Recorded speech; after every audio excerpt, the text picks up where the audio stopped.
This video is brought to you by John Robson Guitar Tuition.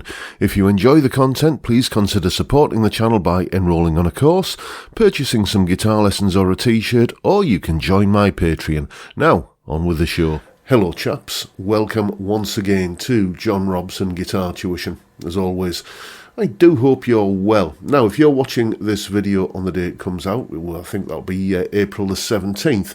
But I record these videos several weeks in advance, and it's just the beginning of March at the moment as I'm recording this. And we've had some very, very sad news in the last few days, and that is that the last surviving original member of Lynyrd Skynyrd, Mr. Gary Rossington, has sadly passed away. And I was going to do a Lynyrd Skynyrd video or a solo analysis. I was mulling it over which track to do because I've only done one Lynyrd Skynyrd solo so far on the channel. That was years ago. I did Sweet Home Alabama, and I thought it was high time I revisited this band's catalogue of work. So it just seems a fitting tribute now to combine a little bit of a Lynyrd Skynyrd solo analysis with my little tip of the hat to Mr. Rossington. May he rest in peace. So here's my take on one of my favourite Lynyrd Skynyrd solos.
That was, of course, the solo from Simple Man from the pronounced Lynyrd Skynyrd album, and first heard that track, oh gosh, in the 80s at some point. I forget exactly when, but I've got it all written down because I did a video about my favourite southern rock albums not so long ago. But yeah, it's been with me a long time, that song, and it's just such a powerful, simple but powerful song, and a simple but powerful solo. So here's a bit of an explanation about what's going on in the solo. Solo explanation. Right then, as always, we'll begin by looking at the chords we're playing over here. It's basically half a bar of C to half a bar of G to a full bar of A minor. And you go through that little sequence 7 times, I believe. It's worth mentioning that on the original recording, it is drop tuned by one semitone, but it's effectively those shapes. And the scale we're using over the top of those chords there is, no surprise, an A minor or C major pentatonic. We've got these positions used in the solo. So we've got position 1 here. A little bit of activity in position 2. We don't use position 3, we use position 4. And right up at the dusty end, up here, position 1 in the octave. Like that. So let's have a look at the licks that these scale patterns are giving us, starting with the first lick in the solo.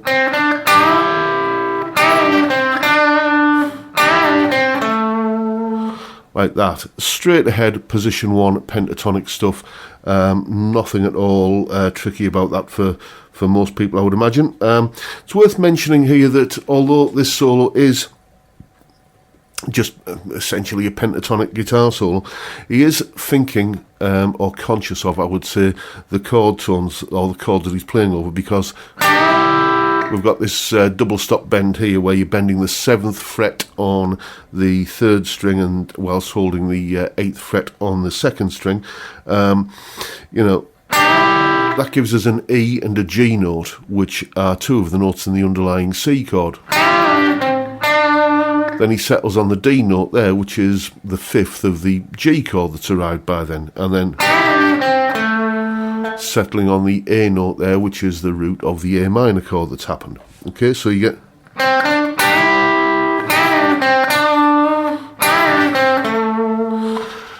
And it very much sounds to me like this solo was double-tracked, because it just sounds double-tracked, basically. And when he double-tracked it, there's a couple of places, one of which is coming up next, where he basically plays a harmony rather than just duplicating the part he'd already played. So let's call it the guitar 1 and guitar 2 parts. Guitar 1 goes like that, okay? This is the part where we're in position 2 of the scale, like that. And the harmony part that the double track guitar plays goes like this, like that. So he just played, whether it was conscious or not, we will never know, but it was it certainly provides like a nice little harmony part at that point. After that, we're up to position 4 of the scale for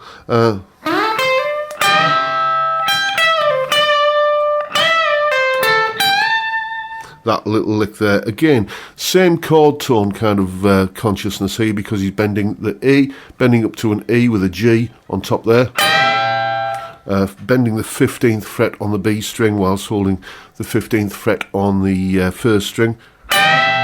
Gives us the E and the G, which are notes in the C chord. Settling on the D note there in the G chord. And then finishing that off with a big bend up to the high A note, the root of the A minor chord. This next bit is probably the trickiest part of the solo, these next couple of bars. Mainly because it does get a bit cramped up here if you've got fingers like shovels like I have. So anyway, we're going up to the octave position of pattern 1 for this lick.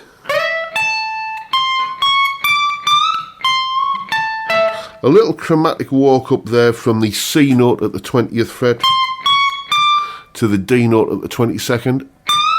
Bend that up and come back down into this pattern 1 shape here.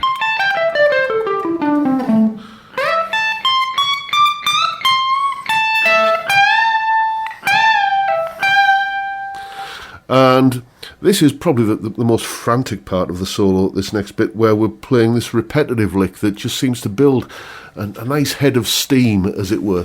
Let's move a little bit closer so you can see what I'm doing here.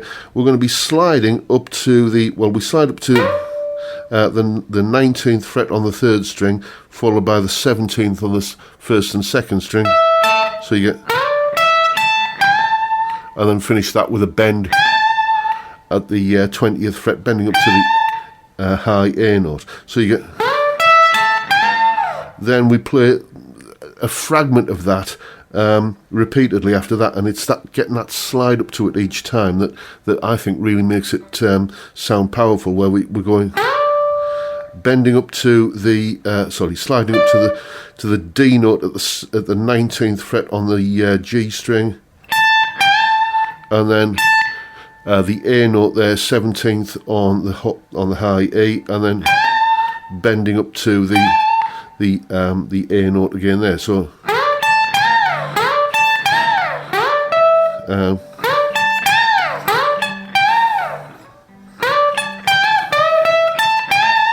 like that there. It's just all a little bit close together, and it's doable.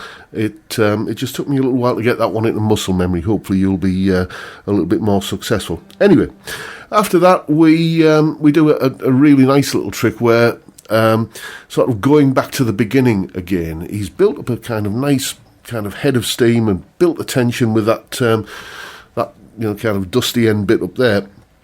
And now he comes back down to where we started again, and a variation on the first lick.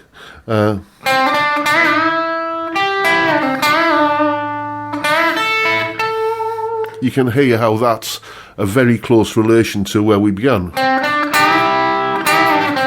all that sort of stuff earlier. So here's the variation he puts in. Almost a Mark Knopfler lick, that, isn't it?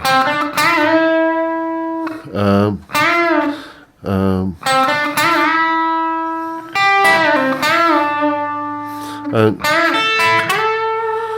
then another big sort of structural moment of the solo coming next, where he does this ascending run. Again, just using the A minor pentatonic. And then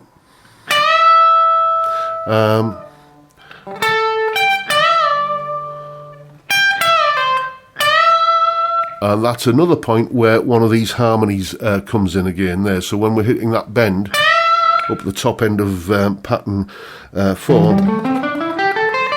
after this run, let's look at this run. Okay, he's basically 7th fret on the D string, and then 5 and 7 on the 3rd string, and then sliding up to the 9th, sliding up to the 12th, up to the 14th, all on the G string, and then onto the C and the D note, 13th and 15th frets on the B string for that bend, like that. And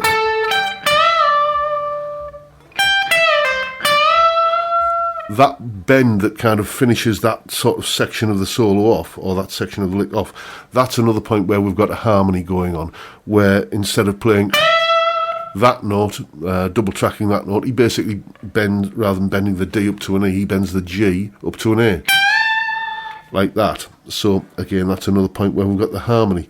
And then back down to position 1 again, down here, starting with this double stop 5th fret at the this double stop at the 5th fret on the 1st and 2nd strings, and then again just that pattern 1 kind of thing there. Then we've got the sort of outro riff, really, which goes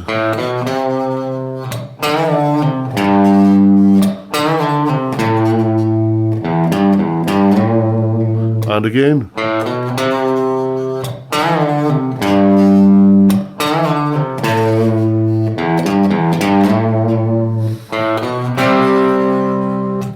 And that's how we take it home. That's the end of the solo. Fantastic, fantastic solo that showcases just what you can do with a relatively simple, humble minor pentatonic, and knowing your positions and thinking about how the notes that you're playing relate to the underlying chords. A masterpiece of a solo, in my opinion, and well, now you know what's going on. Go away and have some fun with it. And as always, you'll find a full tab for the entire solo in both Guitar Pro and PDF formats, along with a clip of me playing it, that explanation you've just seen there, and a backing track for you to play along with yourself. All of that is up on my Patreon page. There's the address, and the link is in the description. $3 or £2.50 a month gets you access to all of these additional goodies that go along with these YouTube videos. A massive, massive thank you to everyone who supports me in that or any of the other ways, all of which are, you know where, linked down below. And that's the video for today, folks. That's my simple man guitar solo analysis, and just my little kind of tip of the hat, as I say, to a fantastic, fantastic guitar player. Make of it what you will. Hope you've enjoyed the video and found it useful and informative in some small way. And if that's the case, please hit the subscribe button and the notification bell if you haven't already done so. And why not drop me a like while you're at it? Don't forget, as always, the live stream every Friday, 5 PM UK time, where we drink beer and talk about music and guitars, and a plethora of other things usually crop up as well. It's a fantastic way to kick off the weekend, and I'd love to see you there if you can make it. But for now, I'll bid you all a good day and say thank you so much for watching. Thank you for your time. Look after yourselves, folks. Stay well, stay safe, and above all, stay sane. Bye for now.